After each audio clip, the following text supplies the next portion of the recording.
Running back tier list. We are setting our fantasy football lineups at the running back position. Make sure if you guys get some value from it, like, subscribe, all that good stuff. Let's get right into it. We have a lot to dive into from a bye week and an injury standpoint. On bye, no Bijan Robinson, no Josh Jacobs, no Jalen Warren / Kenny Gainwell, no DeAndre Swift. And then on top of that, we are digging deep on the injuries this week because before this week of fantasy football, we didn't actually have a lot of running back injuries. Pretty much just James Conner, Najee Harris, and Austin Eckler were the only ones we had through the entire season.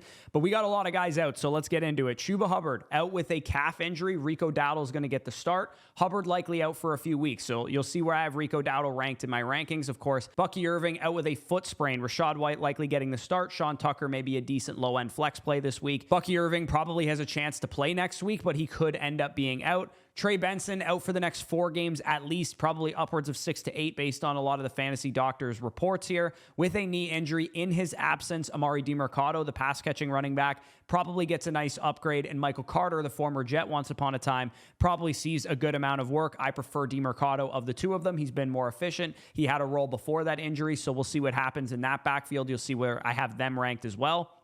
Tyrone Tracy, keep an eye on the Giants running back because he is listed doubtful for this week, so he's probably not going to be active. But look to sell high on Cam Scadaboo after this week's game if you can, because if you guys recall, before the Tyrone Tracy injury, he was the lead back in this backfield. And Cam Scadaboo, of course, has played his way into a bigger role, but Tracy was the starter before this. So I do think at minimum, Scadaboo's workload is probably going to diminish from what it's been the last couple of games once Tracy is back on the field, and we'll probably go to a little bit more of a split backfield there. So keep an eye on that. Maybe even buy low or pick up Tracy on waivers if he's available for you. Titans running back Tajay Spears has yet to play this season. If you guys recall, he suffered a high ankle sprain in the summer about 6 weeks ago or so. He was limited practice all week with that ankle injury, and he had his practice window officially activated. He is listed as questionable for Sunday's game versus Arizona. If Pollard has a big day, maybe even before this week too, try and sell high on the big workload that Pollard is getting, because the 90% workload, 90% of the snaps is probably going to diminish this week with Tajay Spears back on the field. So moving in to the running back tier list, we're going to go through about my top 40 running backs or so. My elite RB1s here, you guys can see those 4 guys there. Christian McCaffrey versus the 3rd-ranked Los Angeles Rams. Of course, that was on Thursday Night Football. Locked in and finished with 27.9 PPR points. He's an absolute monster this year, averaging 25 per game.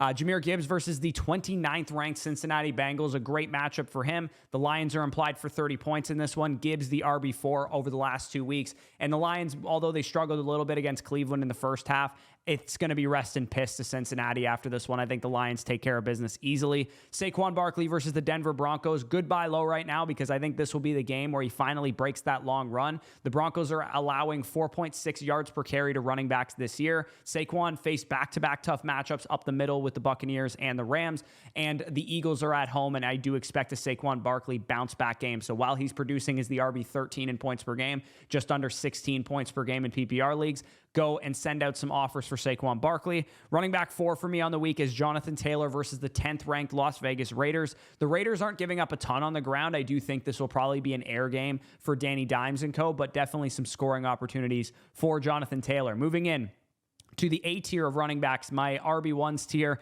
James Cook. Very exploitable matchup against the New England Patriots. They are 20th against fantasy running backs in adjusted fantasy points allowed. James Cook's looking like a certified league winner, man, because last year, James Cook was an RB1 on 49% of the snaps. Through 4 games this season, 61% of the snaps, 70% of the rushing attempts, 50% of the routes, 22.8 points per game on the season. Only Christian McCaffrey has been better from a fantasy production standpoint. He is a weekly top 5 play, and the Bills are implied for 29 points at home on Sunday Night Football versus the Patriots. Amari Hampton is my RB6 on the week. The Washington Commanders are 14th against fantasy running backs, but we've seen Amari Hampton arrive the last 2 games, man. After a really brutal start, those first 2 games, he has scored more running back fantasy points than anybody in football. The last 2 games, 26.2 PPR points per game. Washington is a top 5 gap run defense, and that's very relevant to Hampton because that's where he excels. Blow him open a hole, let him run it down the field. That is what he does well. So if they're going to be, plugging up those gaps and stuff, it might be a down game efficiency-wise for Hampton, but 82% snap share since Najee Harris's injury. 6 targets and 5 targets the last 2 games, in addition to 80% of the carries as well. This is a top 8 running back rest of season. I would rather have Amari and Hampton than Bucky Irving, who's banged up right now. I would rather have Amari and Hampton than Derrick Henry, who's not playing well right now. There's a lot of guys I could list him over, but those are a couple notable ones for how much Hampton has really excelled the last 2 games and how much I believe in him going forward. Running back 7 for me is Devon Achane versus the 4th-ranked Carolina Panthers on the road, averaging 6.5 targets per game, so that gives him a nice floor out of the backfield. And now we have Tyreek Hill out for the season. Carolina is a stingy run defense. They've been pretty good against fantasy running backs.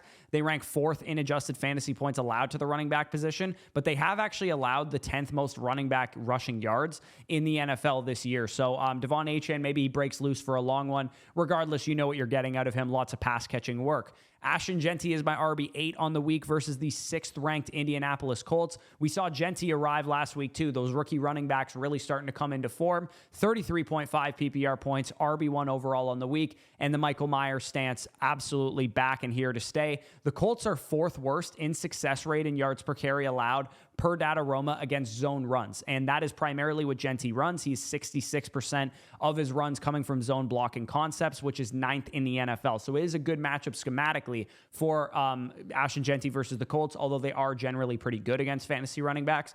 But it does set up for yet another arrival game for the 6th overall pick in the draft. And we saw last week, too, his workload corrected itself. 85% of the snaps. You absolutely love to see that for the top running back for the Raiders. Running back 9 for me is Breece Hall, and he's got a big upgrade this week. Number 1, because the Dallas Cowboys are 31st in adjusted fantasy points allowed to running backs. And number 2, no more Braylon Allen means a bump to Breece Hall in the red zone specifically, because last week, Breece Hall saw 100% of the short down and distance snaps, and that has been where Braylon Allen has been taking away work from him. It's been in the red zone. It's been on the goal line. This is the best game environment of any game on the slate in week 5. Jets are implied for 23 points against the 31st ranked running back defense in fantasy. Breece Hall is still getting the receiving work, now probably season upgrade in snaps, and even though I think Isaiah Davis will be involved to some degree, it'll probably be a small role on 3rd downs only. I can't imagine he's going to take over what Braylon Allen was doing in the red zone, but we'll have to wait and see on that. Although I do think Breece Hall, before this game starts, definitely a good buy low this week for the price tag that you're getting him at, probably about a mid RB2, low end RB2 price tag. Derrick Henry closing out this tier for me against the Houston Texans. They are 9th against fantasy running backs.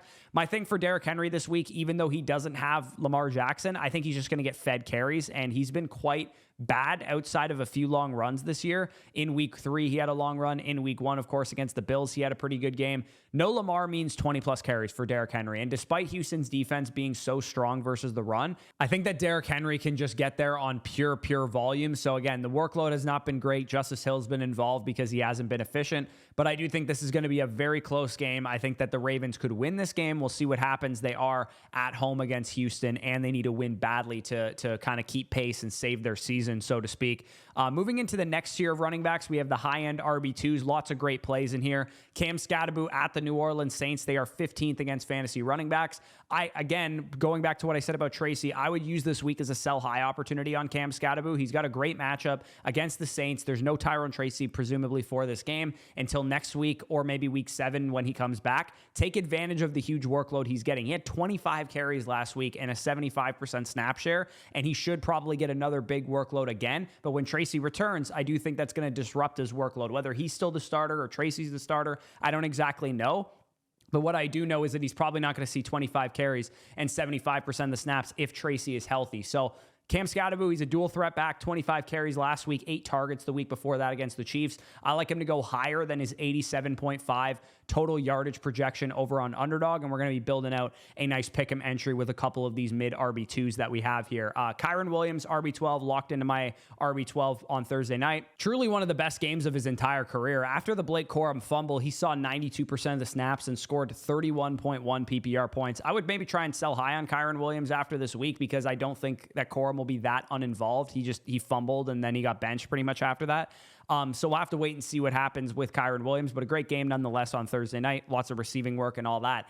Running back 13 for me is Javonte Williams versus the New York Jets. They are 8th against fantasy running backs in adjusted fantasy points allowed this year. Similar to Breece Hall, I just want pieces of this game. It's the fastest paced game on the slate. It's a 47.5 point over-under. The over is actually catching a lot of the steam, and the Cowboys are implied for nearly 25 points. Javonte Williams, the RB7 in fantasy points per game. Big spike in workload last week because Miles Sanders left early with, I believe it was an ankle issue. If he's back and he's listed questionable here, he probably regresses down to like 65-70% of the snaps or so. Still a great play, though, despite the Jets being a pass funnel defense. There's going to be scoring opportunities for Javonte Williams in this game and probably some receiving work as well, with George Pickens seeing Sauce Gardner. Running back 14 for me in my rankings is Quinshon Judkins versus the Minnesota Vikings. The Vikings are actually 25th against the run this year, and they were a really good run defense last year, so it's kind of messing me up in my brain a little bit. 19 opportunities in his first game starting, 25 opportunities last week in a bad game script. Like, the other thing about Judkins is, yes, they beat the Packers 2 weeks ago,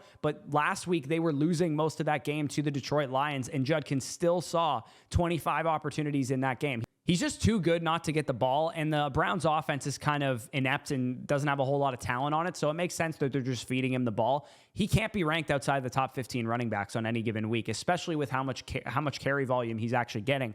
And even with a 36-point over-under game environment and Dylan Gabriel making his first start, I do think that Quinshon Judkins is a great play this week. The Vikings quietly a top 10 matchup this season in adjusted fantasy points allowed to running backs. And again, he's seen 87% of the carries the last 2 games and 74% of the carries since he was first active. And he's getting better and better every week. He's been an RB1 in back-to-back weeks as well with the workload. Running back 15 for me in my rankings is Travis Etienne there. You can see he's a top 12 running back in fantasy this season. The Jags are implied for 21 points against the Chiefs. The Chiefs are actually 30th against fantasy running backs in adjusted points allowed, seen at least 15 opportunities in every game this season.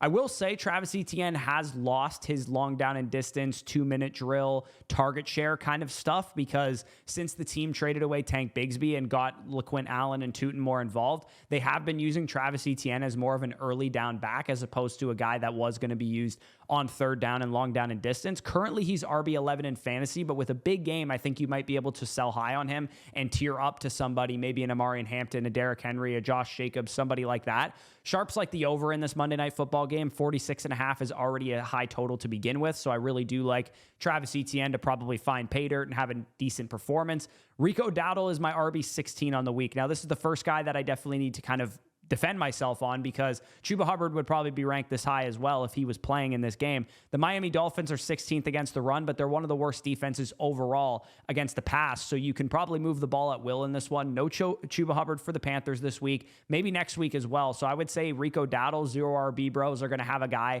that they can start for the next couple of weeks, and we're finally getting some legitimate waiver ads to work with. Shout out to me for being an absolute sand eater and dropping Dowdle 2 weeks ago in the Flock League, because I could really use him right now because I had to start Blake Corum on Thursday night.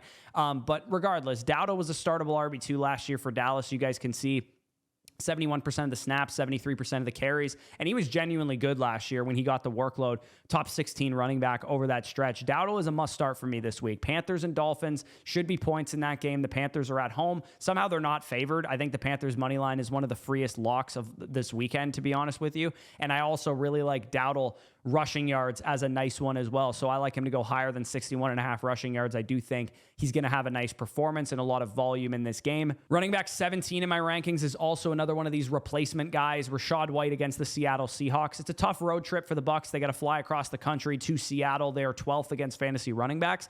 But Rachaad White, before the season, I called him one of the best handcuffs in fantasy. And the reason I call him that is because not many handcuffs have RB1 seasons under their belt. Not many handcuffs have the ability to command elite receiving workload. So last year, before Bucky Irving cracked a 40% snap share, he commanded 71% of the snaps in those first couple of games, 64% of the routes, and a 16% target share. And of course, we know in 2023, he was the RB10 in fantasy points per game on an excellent workload, and he was horribly inefficient and in a bad run scheme in that season. He has been much more efficient so far this season and even last year. So Rachaad White, I actually really, really like him as a play this week. And if he's on your wire, if you're wondering if you should start him, absolutely go ahead and do so, because he actually had like a mean stiff arm against Seattle a couple of years ago. So he has a little bit of confidence built into this team. Tampa Bay versus Seattle, I really, really like 22 2.5 receiving yards for Rachaad White. I think he can get a lot of receiving work in this game. And there is an unlimited profit boost token over on Underdog right now for Boosttober. You can get a 30% profit boost on this entry that we built out here. Rachaad White, Rico Dowdle, and Cam Scadaboo is what we're rolling with. And of course, if you're a new customer, you can use this gimme pick for Drake May. And if you guys want to tail our picks, this will end up being over a 6x if it ends up hitting. And of course, you can do that by hitting the link down below in the pinned comment or the description to sign up on Underdog using the code FSE. And when you use that code, you'll get a 50% deposit match up to $1,000. And you also get a $100 in bonus funds on your first play of $5 as well. So running back 18 for me is Kenneth Walker, also in the same game versus the Tampa Bay Buccaneers. It's the Battle of 1976, the GOATed uniform game. These are, in my opinion, the two best uniforms in the NFL. Old school Seattle uniforms, Tampa Bay Buccaneers creamsicles. Kenneth Walker managers were on cloud 9 for about 10 calendar days there after 2 top 12 scoring weeks, but then they were quickly reminded that Zach Charbonnet is going to make you want to grab your eyeballs and rip them right out of their sockets every time he's on the field if you have Kenneth Walker. Ironically, the two teams in this game are allowing the most receiving yards to the running back position, which is why I like Rachaad White to go higher than his, but also Kenneth Walker should get a lot of pass catching opportunities, and Zach Charbonnet as well. Seahawks led the league with 29 receptions allowed to the running back position, and the Buccaneers lead the league with 12.9 yards per reception to the running back position. So look for the running backs to get involved in the passing game here. Again, the workload has diminished. He's only averaging about a 50% snap share on the season, Kenneth Walker. Even in the game without Charbonnet, he only had 50% of the snaps. I get they were beating the the Saints, but definitely not ideal if you were thinking Kenneth Walker was going to take a step forward this year and command a bigger workload. Still efficient, still getting touches, but you definitely would like to see a bigger workload overall.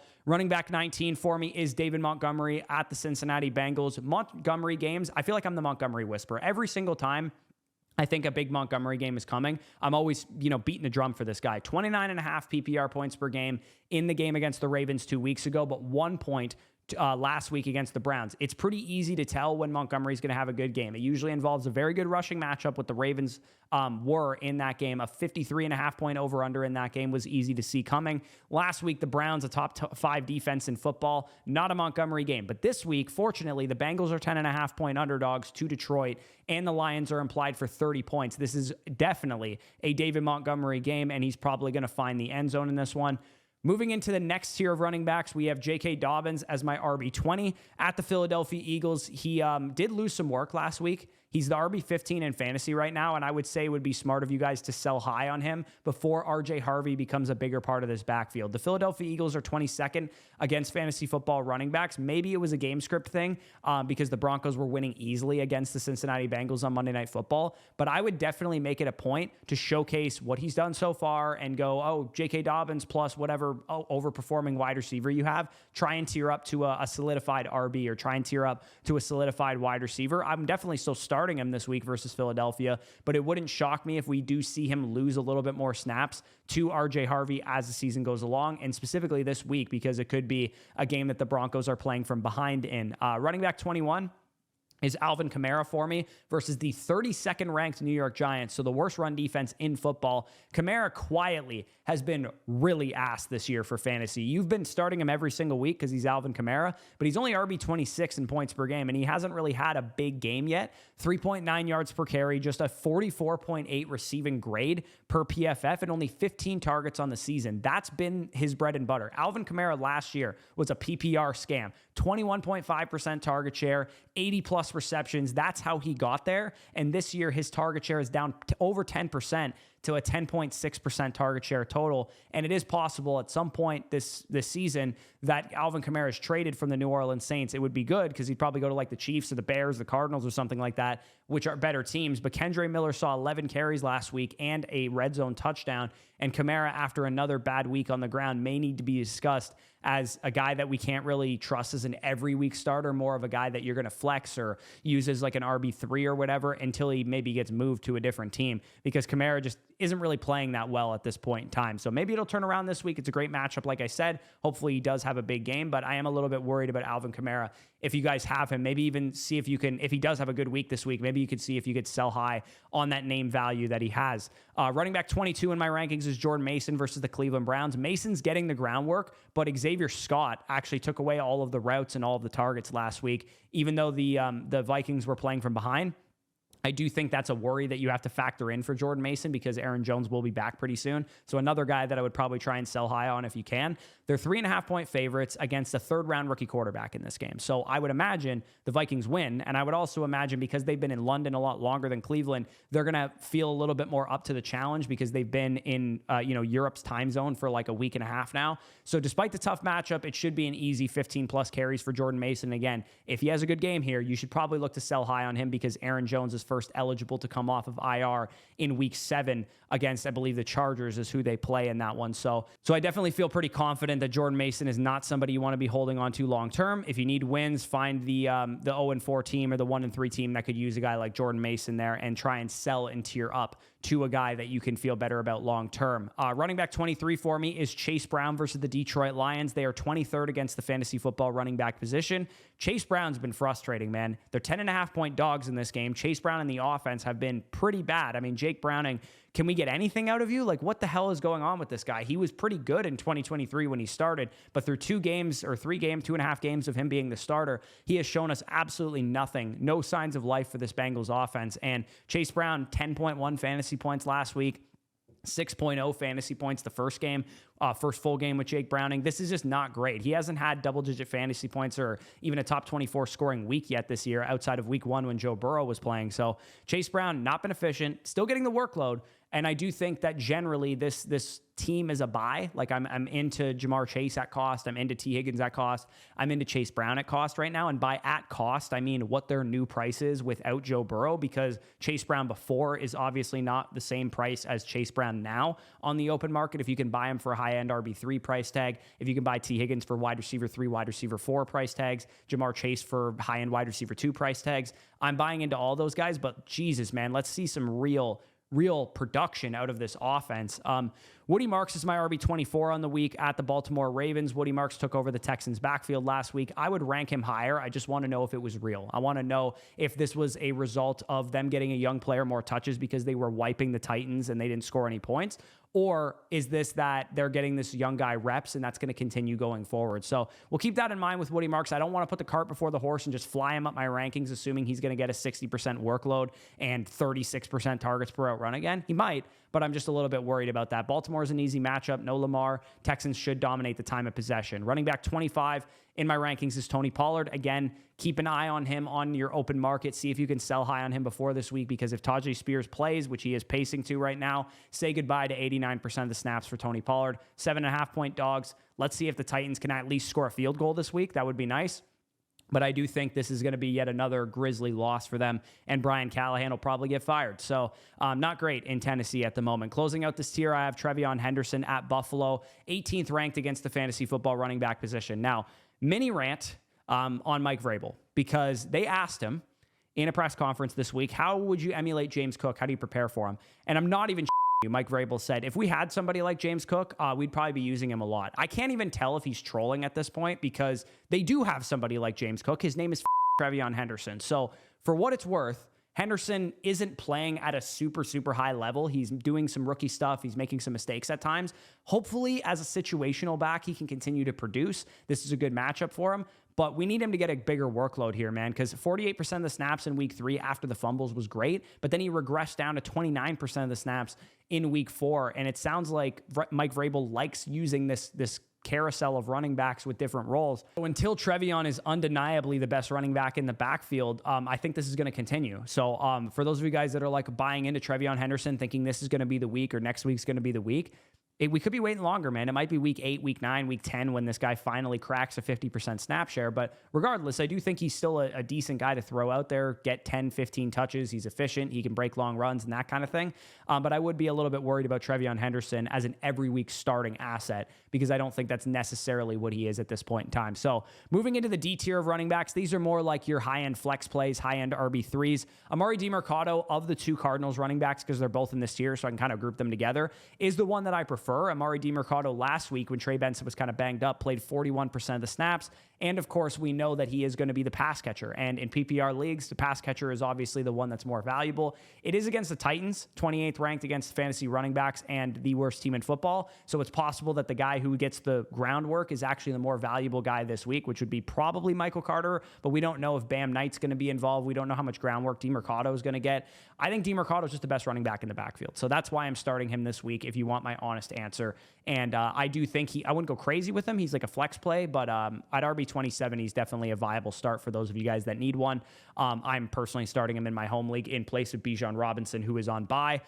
Bill at the Los Angeles Chargers. Not a great situation in Washington between Bill, Chris Rodriguez, and Jeremy McNichols. This is like a dead even 3-way timeshare. I know Bill has been the most efficient. He's been forcing missed tackles and that kind of thing. But for whatever reason, they're not giving him more work than they currently are. They're still using Chris Rodriguez. They're still using Jeremy McNichols. It's probably because he's a 7th-round rookie and is making rookie mistakes in practice or whatever the case is. But Bill is startable. I just don't feel great about him. Isaiah Pacheco is my RB29 this week. He did take a big-time dip in snap share with Brashard Smith playing a season-high 26% of the snaps and Kareem Hunt out-snapping Isaiah Pacheco for the first time all season. Not a great situation for Pacheco, although it is a 46.5 point over-under game. Kansas City is implied to win the game by 3.5 points or whatever it is. So I do think that Pacheco has a chance to get back on track from an efficiency standpoint on the ground. With Xavier Worthy back, that's stretching the field. Jacksonville is a bottom 10 defense in adjusted fantasy points allowed to running backs. So Isaiah Pacheco is a viable starter. He's not great, obviously, because he's Isaiah Pacheco. Michael Carter I already addressed. I just personally prefer Amari DiMercado. Zach Charbonnet, like I said, he's going to be a pest to Kenneth Walker. Expect 40% of the snaps and about 40 to 50% of the work on the ground in this matchup against the Buccaneers. And like I said, the Buccaneers are allowing the most yards per reception to running backs out of the backfield. So Zach Charbonnet could carve out some receiving touches, maybe break a big play or something. And then running back 32 for me is RJ Harvey closing out this tier. Like I said, he carved out a nice workload last week. Does that continue, or was that a result of the game script where they were beating the daylights out of Cincinnati? I'm not exactly sure, but regardless, he is a decent flex play if you need one.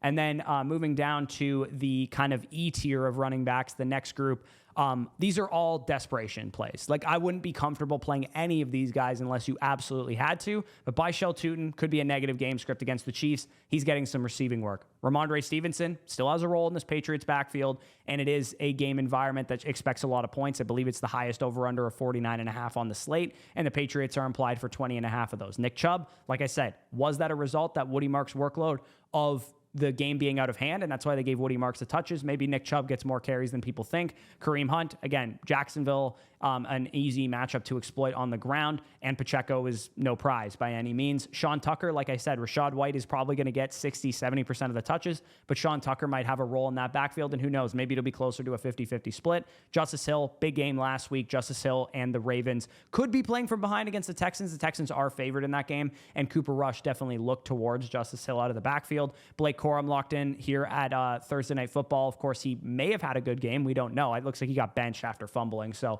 definitely not ideal. And of course, it was the week I had to freaking start the guy that he did that. Isaiah Davis also maybe has a role for the Jets backfield this week, like I said. So that is my running back tier list, my top 40 running backs in week number 5. Hopefully this helped you set your fantasy football lineups. Again, if you guys have any questions pertaining to flex plays or whatever the case is, I'll help you.